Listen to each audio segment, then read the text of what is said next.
मैं हूं पूजा यादव। आप देख रहे हैं आरबीएस न्यूज, सच की आवाज। आज की मुख्य खबरें इस प्रकार से। किराने की दुकान में लगी आग, लाखों का माल हुआ खाक। कर्मचारियों की नहीं सुन रहा विश्वविद्यालय प्रशासन, पिछले माह से कर रहा है हड़ताल। नाबालिग युवती के साथ हुई अपमानजनक घटना, पुलिस पर लगे आरोप। 52 वर्षीय महिला झूली फांसी पर, थाना विश्वविद्यालय की घटना। 70 वर्षीय महिला ने दिया एसपी ऑफिस में धरना, रो रो कर हुआ बुरा हाल। मंगलवार रात्रि को जनगंज थाना क्षेत्र में किराने की 2 दुकानों में अचानक आग लगने के कारण लाखों का माल जलकर खाक हो गया। लगभग 8 से 10 गाड़ी पानी डालकर आग पर काबू पाया जा सका। भाई दूज को भरपूर ग्राहकों की आवाज से किराना व्यापारी व उसका स्टाफ खासा उत्साहित था। सभी मध्य रात्रि ग्राहकों के बाद दुकान बंद करके चले गए थे, लेकिन मंगलवार को रात दोनों दुकानों में अचानक आग की लपटें उठने लगी। इसकी जानकारी लगने पर दुकानदारों के ऊपर ही निवासरत गुप्ता जी ने तुरंत फायर ब्रिगेड को कॉल किया। फायर वाहन की पहुंचते पहुंचते दोनों दुकानों में भरा लाखों रुपए का माल जलकर खाक हो गया। इस आग ने धीरे धीरे ऊपर की मंजिलों को भी अपनी चपेट में ले लिया, लेकिन गनीमत यह रही कि इस आगजनी में कोई जनहानि नहीं हुई।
बस बस बस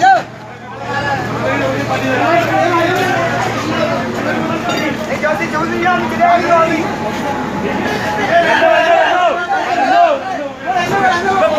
पानी होगा बस।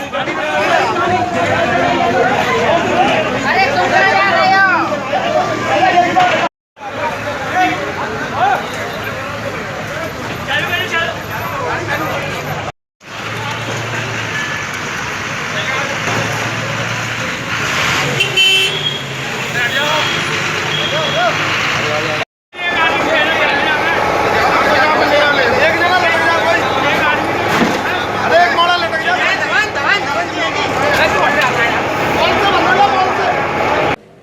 जीवाजी विश्वविद्यालय के कर्मचारियों द्वारा 17 वर्षीय मांगों को लेकर विश्वविद्यालय परिसर में पिछले माह जारी धरने के प्रति विश्वविद्यालय प्रबंधन द्वारा ध्यान न दिए जाने के कारण कर्मचारियों में आक्रोश व्यक्त है। अवकाश आदि सहित विभिन्न प्रकार की मांगों को लेकर पिछले माह से हड़ताल पर बैठे कर्मचारियों की मांगों पर भी विश्वविद्यालय प्रबंधन द्वारा गौर न किए जाने से उसमें आक्रोश व्यक्त है।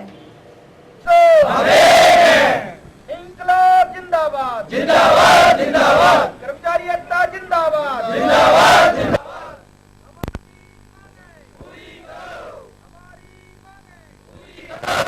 हमारी मांगे पूरी हो, कर्मचारी एकता जिंदाबाद, कर्मचारी एकता।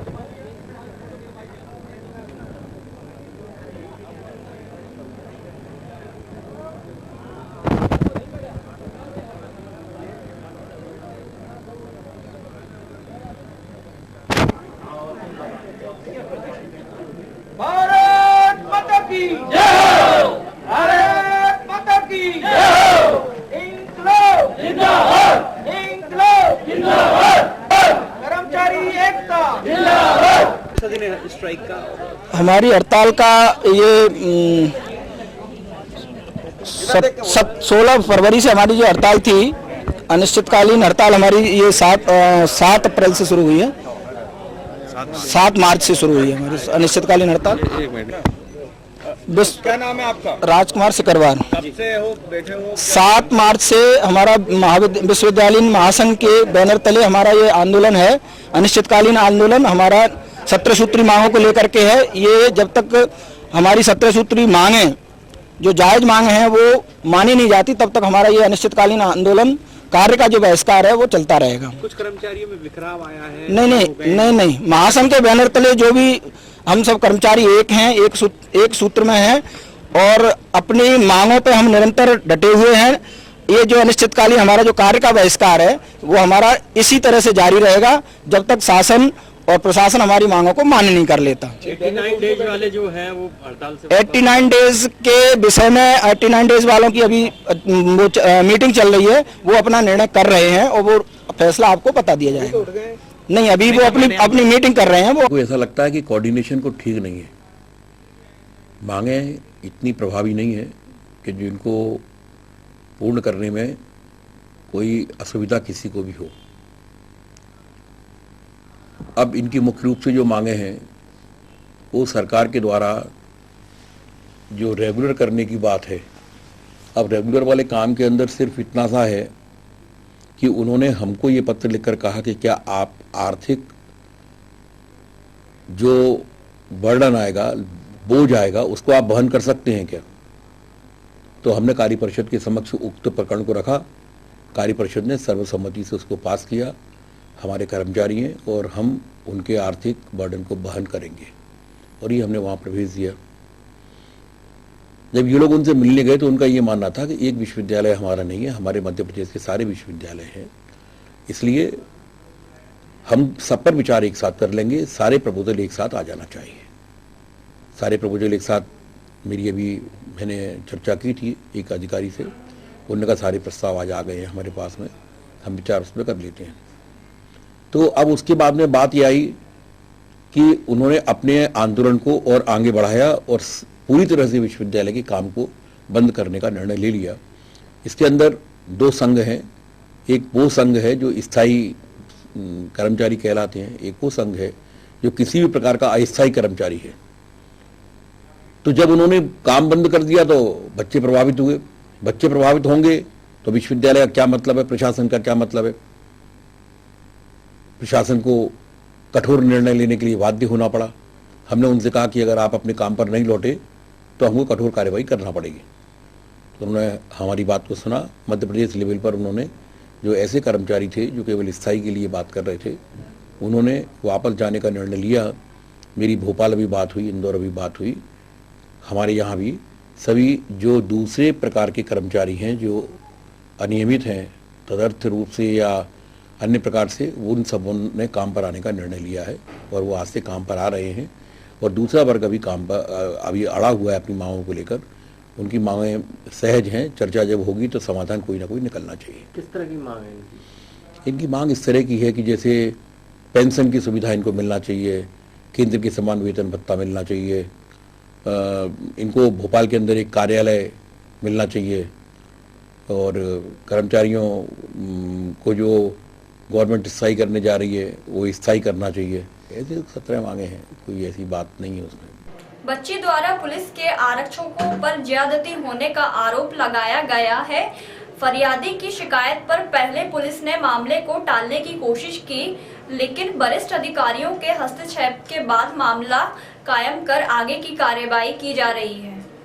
बेहट थाना में अपहरण छात्रा का मामला दर्ज करवाया गया था और जब यह 10वीं कक्षा में पढ़ने वाली छात्रा अपने परिचित के यहां मिलने गई तो इसकी सूचना उसके पिता छात्रा को लेकर बेहट थाना पहुंचे। उसके बाद थाने के स्टाफ ने पिता पुत्री को घर छोड़ने की बात करते हुए पिता को बाइक पर और लड़की को पुलिस वाहन में बैठाकर ले गए, जहां लड़की के साथ थाने में सिपाहियों ने रास्ते में उसके साथ गलत कार्य किया ऐसा आरोप लड़की ने पुलिस आरक्षकों पर लगाया है। लेकिन लड़की द्वारा बार बार बयान बदलने पर पुलिस मामले को संदेह से देख रही है और पूरी जांच कर कार्रवाई की बात कर रही है। क्या नाम आपका? राकेश कुमार शर्मा। क्या हुआ था, क्या घटना हुई थी? ये पुलिस वाले ने फोन किया, बच्ची पे गेट खुलवाया और उन्होंने दो लोगों ने बच्ची का पकड़ लिया, एक ने मुंह बंद करके 100 नंबर की गाड़ी में डाल दिया। कितने लोग थे, कौन थे? 4 लोग थे, पुलिस वाले थे सर ये। अच्छा, कहाँ के, कौन थाने के? ये सर बेट थाने के थे सर। बेट थाने के। जी। तो क्या नाम है इन लोगों के? एक का नाम राघवेंद्र सर और 3 का नाम मैं जानता नहीं हूँ, बच्ची जानती है, पहचान लेगी सर उनको। राघवेंद्र सर कोट मुंशी है सर वो। अच्छा जी सर, और एक ऐसा ही है सर इसमें। क्या हुआ, क्या ले गए थे? जी जंगल को ले गए थे और जंगल में जाकर के बच्ची के साथ बुरा कर्म किया। बच्ची ने बताया मेरे को और फिर उन्होंने धमकी दी कि तुम जाकर के माता पिता को बताएंगे तो हम तुम्हारे सबको खत्म कर देंगे, तभी जेल जाएंगे हम, और अगर तुमने घर के जाकर बताया तो बच्ची ने रात के तो गैरोस्ती बताया नहीं, सुबह बताया तो हम यहाँ लेके आए यहाँ पे मेला थाने में सर, क्योंकि उसने धमकी दी। अम्बेड थाने नहीं गए थे सर हम, तो हम सीधे यहीं आए सर। जी कब की घटना है? जी सर, कल रात के 11 से लेकर 2:30 बजे तक की बात है सर। ये भेड़ का है सर। आप क्या करते हो? मैं सर टावर में नौकरी करता हूँ सर। तो आप क्या चाहते हो? आपके साथ जी आप क्या चाहते हो? आप क्या चाहते हो? इंसाफ क्या मांग सर? बच्ची के साथ में इंसाफ होना चाहिए सर। बच्ची के साथ बहुत बुरा हुआ है सर। अब जब घर में चाय पीने आते हो सर, जी बच्ची 10वीं की छात्रा है बच्ची, तुम उसकी डेली हाथ की चाय पीते हो। बाबा हमारे पिताजी के बुला लेते थे मन प्रेम से, तो बैठ के देते वाला करके। बच्ची 16-17 के बीच में सर। मैं यहीं आया हूँ सर, मेला थाने में आया हूँ। जी सर, अब अंदर हो रही है अभी, इतना मेरे को बातचीत चल रही है सर। क्या ये तो बता दो, हम लोग भी मैंने पूछ रहा है कि हुआ क्या है, क्योंकि आप स्पॉट पर ले जा रही हैं, स्पॉट पर ले जा रही हैं आप, मेडिकल नहीं कराया अभी इसका। आप तो ये बता दो, आरोप लगा रही हैं ये है ना, उसकी जांच करा रहे हैं, जांच के बाद जो होगा कार्रवाई करेंगे। बस अभी आरोप लगा रही है, ये बता दीजिए। 1 मिनट के लिए बाहर आ जाइए बस प्लीज मैडम, प्लीज। तो चलिए नहीं मैडम, इसका मेडिकल नहीं कराया, आप स्पॉट पर ले जा रही हैं। मुझे काम तो मेरा करने दीजिए। 1 मिनट नहीं तो मैडम एक सेकंड, तो एक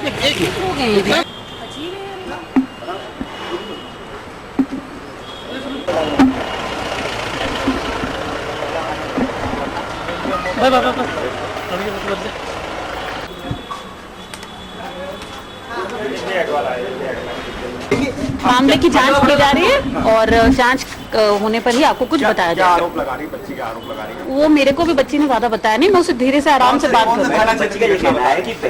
आपको पता है तो आप ही बता दीजिए। मेडिकल क्यों नहीं कराया जा रहा है? पहले स्पॉट सिलेक्शन किया जा रहा है, बलात्कार का केस है। अरे तो आपको क्या पता क्या केस है? मैम मेरी बात हुई ना लड़की से, मुझे पता है क्या केस है भाई, वो तो हमारा तो हम लगाएंगे। मैडम मामला क्या है? तो मैं तस्दीक कर रही हूँ। मामला है, वो कह रही है कि उसके साथ में बदतमीजी हुई है और अभी बाकी मामला पता चलेगा धीरे धीरे इन्वेस्टिगेशन में। मैं नहीं पता। हाँ ठीक है। तो कल जो बच्ची के बारे में सूचना आया था उसको गंभीरता से लेते हुए अधिकारियों को, वरिष्ठ अधिकारियों को फिर भेजा गया था। क्योंकि बच्ची के स्टेटमेंट बार बार अलग अलग आ रहे थे तो उसको तस्दीक किया गया। तस्दीक उपरांत जो तथ्य निकल के आई वो ये आई कि बच्ची एक आरक्षक बेहट थाना में पदस्थ है, उसके साथ रात को गई थी और बच्ची चूँकि नाबालिग है तो इसमें अपहरण का मामला भी कायम किया गया है। बच्ची का मेडिकल रिपोर्ट कराया गया है, आरक्षक को भी हिरासत में ले लिया गया है और जांच में अन्य तथ्य जैसे भी आएंगे उस पर कार्रवाई की जाएगी। इस तरीके का आरोप कर रहे हैं कि पुलिस दबाव बना रही है, इतनी सच्चाई नहीं। मैं इससे एग्री नहीं करूंगा और अभी बच्ची का 164 का भी बयान होएगा, जो भी तथ्य आएगा उस पर कार्रवाई करेंगे। चूंकि प्रस्तुति जन साक्ष्य सपोर्ट नहीं कर रहे थे उनके इनिशियल स्टेटमेंट को, इसलिए उसके बारे में थोड़ा सी जांच पड़ताल किया गया और बच्ची के द्वारा जैसा भी स्टेटमेंट दिया गया उनके पेरेंट्स के सामने उसी के आधार पर FIR लिखी गई है।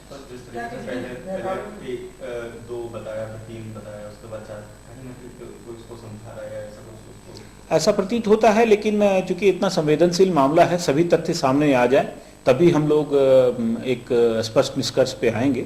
लेकिन ये सही है कि बच्ची के द्वारा स्टेटमेंट बार बार अलग सा दिया गया।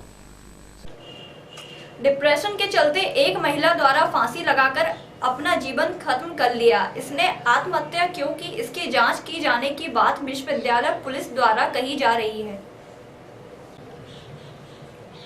विश्वविद्यालय थाना क्षेत्र में रहने वाली 52 वर्षीय मंजू सिंह द्वारा फांसी लगाकर आत्महत्या कर ली। सूत्रों से मिली जानकारी के अनुसार किसी बीमारी से परेशान थी और इसी परेशानी के चलते महिला ने फांसी लगाई है। लेकिन पुलिस द्वारा पूरे मामले की जांच करने के बाद ही कुछ बताने की बात कही जा रही है।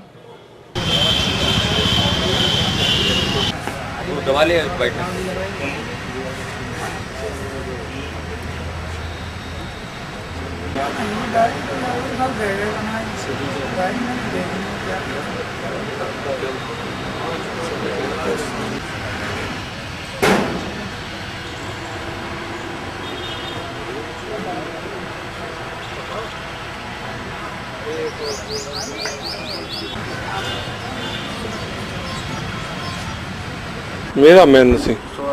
महेंद्र सिंह क्या हुआ था? ये हमारे एक मित्र हैं, उनकी मैसेज थी। ये करीब 20 साल से बीमार चल रही हैं, अल्सर रहे इनके हाथों में।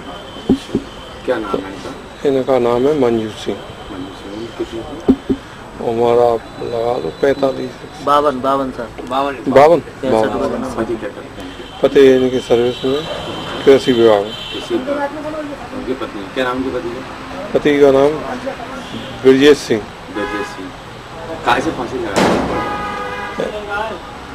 मतलब क्या इलाज चल रहा है और बीमारी से बहुत ग्रसित थी तो उसी चक्कर में सुसाइड कर ली जाएगी। फांसी नहीं, इनके ऊपर छत पे जाके लगाई थी। बच्ची थी घर पे और उनके पति नीचे थे। नहीं, छत पे सेट डला है। सेट में एंगल वगैरह नहीं रहते हैं, उसी में। ये घटना आप 8:30 बजे तुलसी विहार सिटी सेंटर। हाँ वही।